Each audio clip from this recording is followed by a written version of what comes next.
Yesu asifiwe. Bwana Yesu asifiwe.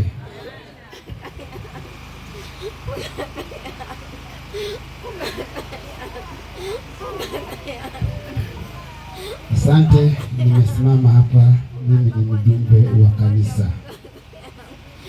Naruhusu tarehe 10 mwezi wa pili 2026. Maisha mafupi ya marehemu. Marehemu aliitwa kwa majina yafuatayo: Aziza Sifa,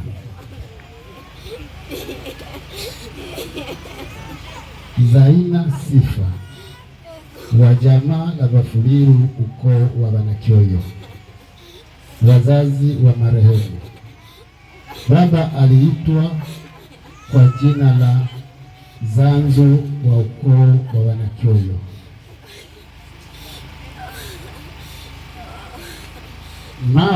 Mama yake aliitwa kwa jina la Nakamara Rebeka wa ukoo wa Bahinga.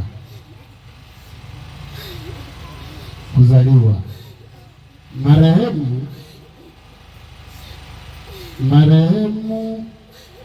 marehemu alizaliwa Kasambura, Uvira mnamo tarehe 25 mwezi wa 3 1940. Maisha ya kiroho. Marehemu alimpokea Yesu kuwa Bwana na Mwokozi wa maisha yake mwaka wa 1960 katika kanisa la Sepake Kimuka.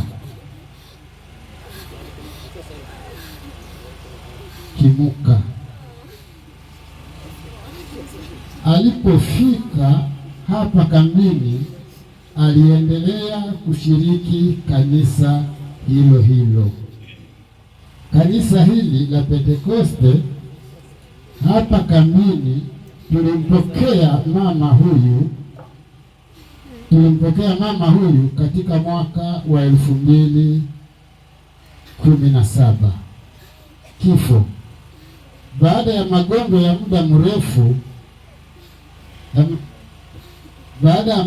ya muda mrefu, ilipofika jana tarehe 10 mwezi wa pili 2026, aliaga dunia.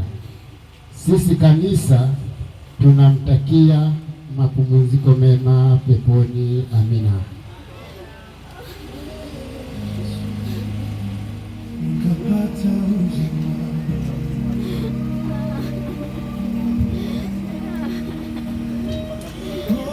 Asante kwa kipindi hiki ambacho kimepita. Basi ni muda wa kupokea neno la Mungu. Kwa nafasi hii ya neno la Mungu, nimwinue Mwalimu Meshake kuleta neno wa kundi hili.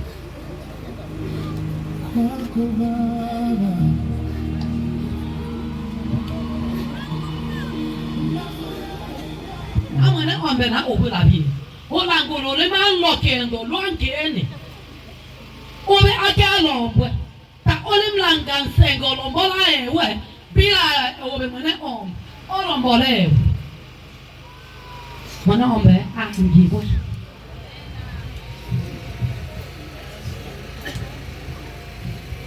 Bwana Yesu asifiwe. Hatuna mengi ya kuzungumza. Huyu bibi, nimesimama hapa kama mwenyekiti wa Bafuliru na Uvira kambi ya Nyarugusu. Niseme tu kwamba Mungu amweke mahali pema huyu mama. Kwa Mungu akisiteterwa. Pema Mungu ashashaka mwabibi yo mubaya. Tamtaifa kumulembele tano. Atamuja, atakuru mama, atashukua jamaa bigoshigoshi. Haleba atikia mangani kwa mamu wafuwa ya mituamuja nango. Bafuliru mkizili ketabia ba mama benki Bafuliru. Mwige mbono mama kwa deterwa zone. Kushaza tabagudu kwa shetu wabligo. Na umufura takata mingine igatalazika. Tumeenda kuzika, tuende malaloni. Nigeuze Kiswahili wengine wasikie. Twende malaloni, tutakapotoka malaloni tuje tena hapa, ndio tutakaja kuwaambia jinsi msiba utakavyotembezwa hapa na Mungu atubariki. Kumsifu Mwokozi, na mimi nataka kufika kuimba pamoja nawe. Shukuru, tutamshukuru Mwokozi aliyetununua kwa waliohudumu kwa pendo watamuhimidi.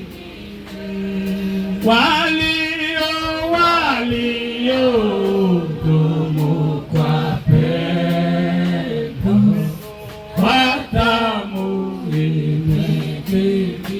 Wakristo watapoingia mbinguni kumsifu Mwokozi, na mimi nataka kufika kuimba pamoja. Tutamshukuru Mwokozi aliyetununua kwa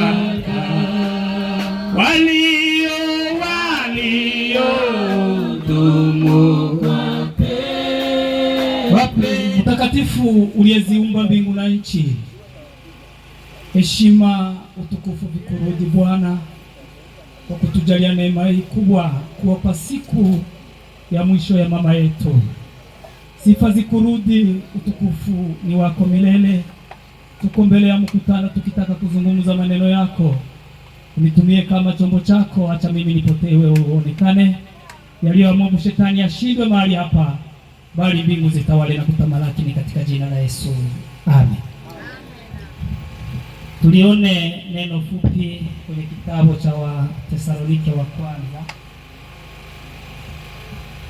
Kitabu cha Wathesalonike wa kwanza sura yake ya 4 mstari wake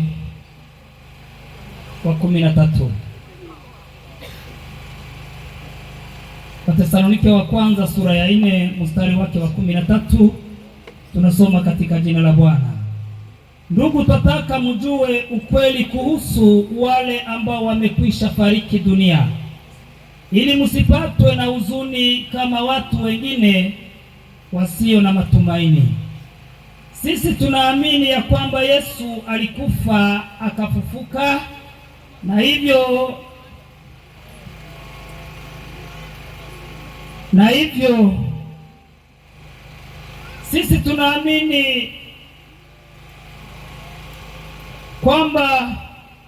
sisi tunaamini kwamba Yesu alikufa akafufuka, na hivyo sisi tunaamini kwamba Mungu atamleta pamoja na Yesu na wale wote waliokufa wakiwa wanamwamini.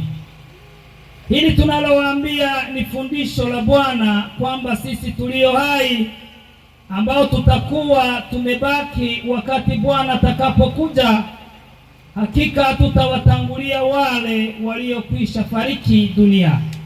Maana patatolewa amri, sauti ya malaika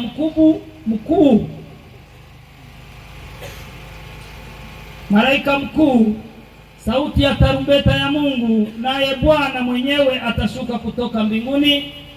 Ndipo wale waliokufa wakiwa wanamwamini Kristo watafufuliwa kwanza.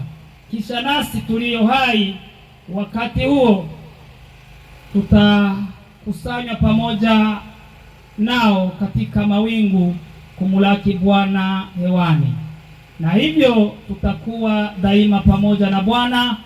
Basi farijianeni kwa maneno haya. Amen. Bwana Yesu asifiwe. Inakuwaga vigumu kuzungumza siku kama na hii. Jana nilipopewa taarifa ya kwamba mama ametuacha, kuna sehemu nilianza ona wakipitisha picha zake, nikaona watu wanakaa pamoja naye, ikawa imeniuma. Lakini kwa sababu tunamwamini Mungu na ndicho kinachotupa nguvu na ujasiri wa kuzungumza siku kama na hii, hatutaenda mbali zaidi, ila tulitaka tuangalie kilichomfanya mwandishi wa kitabu hiki Paulo aandike sura hii. Bwana Yesu asifiwe. Paulo katika safari zake za Injili, alipofika kwenye mji wa Tesalonike, alifanya wiki 3. Akazungumza na watu maneno ya Mungu, watu wa Mungu wakapokea Injili ipasavyo, ila Wayahudi ndugu zake wakamfitinia. Unapotaka taarifa hizo utazikuta kwenye kitabu cha Matendo ya Mitume sura ya 17. Utaenda kusoma nyumbani, nitakwenda haraka kulingana na muda wetu. Bwana Yesu asifiwe. Alipomaliza kuzungumza nao, Wayahudi ndugu zake wakamfitinia, wakaenda wakakusanya wale watu mabaribari wa sokoni, wakasema kwamba Paulo amewaletea mafundisho ya kigeni. Paulo akakimbilia kwenye mji wa Beroya. Alipofika kwenye mji wa Beroya, Wayahudi wakajua kwamba Paulo anaendelea na Injili kwenye mji wa Beroya, wakashuka tena huko wakamkuta. Akakimbilia kwenye mji wa Atene. Alipokuwa kwenye mji wa Atene, akataka kurudi aende angalie lile kanisa la Tesalonike, mahali ambapo alipokuwa amehubiri muda wa wiki 3. Kuona jinsi Wayahudi wamemfukuza huko, akaona yeye mwenyewe hatarudi. Akamchukua Timotheo mwanawe wa wokovu, akamtuma, rudi kwenye mji wa Tesalonike uangalie jinsi kanisa linavyoendelea. Bwana Yesu asifiwe. Timotheo alipofika akakuta watu wamenyanyasika, lakini kuliko kurudi nyuma wameendelea. Wakamuuliza maswali mengi. Bwana Yesu asifiwe. Maswali waliomuuliza, wakamwambia kwamba Paulo alipotuhubiria alituambia kwamba tusubirie siku Yesu ambapo atakaporudi, lakini kuna ndugu zetu ambao wamekufa kabla Yesu hajarudi, kando mwisho wao huu. Haleluya. Hivi hawa ambao wamekufa ndio hivi tumeachana, hivi tumeagana? Timotheo akakosa jibu kwa sababu alikuwa bado hajabobea kwenye mafundisho. Akashuka akamkuta Paulo. Alipomkuta Paulo, akamuuliza habari zote alizozikuta. Akamwambia kuliko watu warudi nyuma wamesonga na Injili, ila wameniuliza kuhusu habari za watu waliokufa. Ndipo Paulo akaandika waraka huo wa Tesalonike wa kwanza. Akawaambia kwamba ndugu zangu, hatutaki msijue habari za watu waliokufa, msije mkahuzunika kama watu ambao hawana matumaini. Haleluya. Haleluya. Hatutaki msijue habari za watu waliokufa ili msije mkahuzunike kama watu ambao hawana matumaini. Akawaambia kwamba kama vile tunavyoamini ya kwamba Yesu alikufa na akafufuka, hivyo hivyo Mungu atamfufua pamoja na wafu hao ndugu zenu waliokufa. Haleluya. Haleluya. Akawaambia kwamba sisi ambapo tutakuwa bado tuko hai siku hiyo ya kurudi kwa Bwana Yesu, hatutawatangulia hawa ambao wamekufa, akiwemo mama yetu Zaina. Haleluya. Hawa waliokufa wakimwamini Yesu, siku ya parapanda ya mwisho itakapo, hawa ndio watakaotangulia kufufuliwa hawa. Baadaye na sisi tutabadilishwa, tutakusanyika nao mawinguni. Akasema kwamba farijianeni kwa maneno haya. Wadugu, tulitaka tuwaambie kwamba ipo siku mama sio ndo mwisho wake huu kumuona. Haleluya. Haleluya. Na wengine wote ambao wamekuwa na ndugu zao ambao wamewatangulia, huu sio ndio mwisho wa kuwaona. Ipo siku ambapo parapanda la Bwana litalia. Hawa waliokufa wakimwamini Yesu ndio watakuwa wa kwanza kufufuliwa.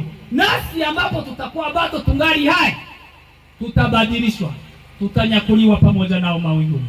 Basi farijianeni kwa maneno haya, na Bwana tubariki. Amen. Ya ndugu katika Kristo ambaye ametuacha, si kwa sababu sisi ambao tuko mahali hapa, ni kwa sababu ya sifa za Yesu kwa ajili ya marehemu. Kwa hiyo nasi tumepata neema kupokea mbegu hii ambayo imeshuka hapa. Kwa hiyo tuombe Roho Mtakatifu aweze kuhifadhi mbegu hii na iweze kukua, ili ikalete sifa nzuri ndani yetu machoni pa Bwana. Kwa hiyo ni muombe mwalimu kwa maombi. Mungu Baba yetu, Mungu muweza wa mambo yote, tunakushukuru kwa muda huu ambao umetujalia sisi kuweza kukusanyika mahali hapa katika siku hii ya leo, maana Bwana hakuna jambo lisilowezekana. Baba, tunasema asante kwa neno lako ambalo limeshuka katika mchana huu wa leo, likiwa ni neno la kuweza kutufariji, likiwa ni neno la kuweza kutuhimiza, likiwa neno la kuweza kututia nguvu na kutushauri ya kwamba tukiwa na imani na matumaini ya kwamba siku moja tutakutana sisi sote na wandugu zetu ambao wamekwisha kulala. Basi Bwana, tunena kwamba neno hili, angalia mahali ambapo mtumishi wako amegusa, Bwana umuongezee, umzidishie, na sisi ambao tuliweza kulipokea niweze kuleta mabadiliko na kutufanyikisha. Tunaamini ya kwamba utakuwa pamoja nasi, ni katika jina la Yesu Kristo uliye mwamba na mwokozi wa maisha yetu, tukiomba tukikuamini, amen. Nataka kusema kwamba nataka kuelekea makaburini, ila kuna tangazo moja ambalo linasema kwamba tushukuru watu wote waja kuweza kushiriki katika ibada hii ya kuweza kumshindikiza mama yetu. Pili, tuweze kusema kwamba tunapotoka mahali hapa twende na utaratibu njiani. Usiwe mtu ambaye si wa kanisa hili kwamba atachukua nafasi ya kutoa wimbo. Tushirikiane sisi sote katika nyimbo ambazo tumezileta sisi. Bwana Yesu asifiwe sana. Tusiwe wakarubandika. Sisi tunatoa wimbo alafu tunaimba sisi sote. Basi kwa ajili ya kuweza kuomba maombi ya kwenda makaburini, tusimame sisi sote. Niombe mchungaji Kiza kuomba Mungu Yesu atutangulie njiani, twende kwa salama na turudi kwa usalama. Mwokozi wetu Yesu Kristo, Bwana wa majeshi, nimeshukuru kwa sababu umetuwezesha katika kipindi hiki. Tunataka kwenda malaloni, tunaomba Bwana uwe pamoja nasi, tulinde njiani, tufikapo hapo tufanye huduma kama upendavyo na jinsi tutakavyorudi. Tunaomba uwepo wa mbinguni sikalia kila mmoja wa mkoa Yesu Kristo, tunaomba amen.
Huyu jamaa ndo tunataka tumuombe. Umefika nyuma na sisi.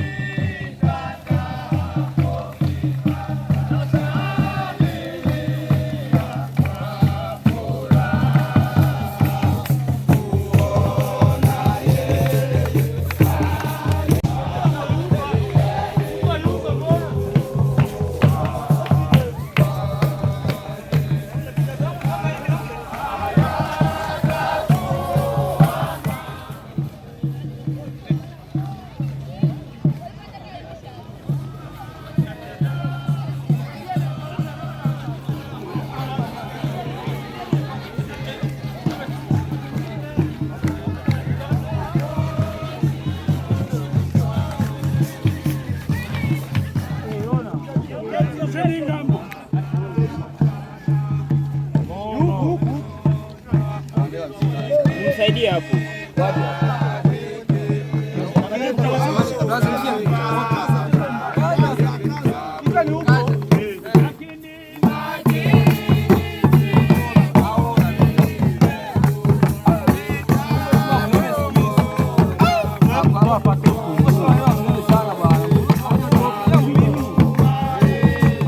Haleluya. Amen. Basi naomba kushukuru Mungu aliyetuongoza kufika mahali hapa salama na huduma itakayoendelea mahali hapa. Yesu aitamalaki. Karibu. Mungu wetu wa mbingu, katika jina la Yesu, wewe ni Mungu wetu, Mungu wa neema. Tuko mahali hapa, tunaomba baraka zako, naomba neema yako, tukaribisha kwamba neema yako itatosha ikilia kila mtu tutagidesha katika jina la Yesu wa neema. Bariki eneo hii, bariki mahali hapa na utubariki sote katika jina la Yesu. Amen. Amen.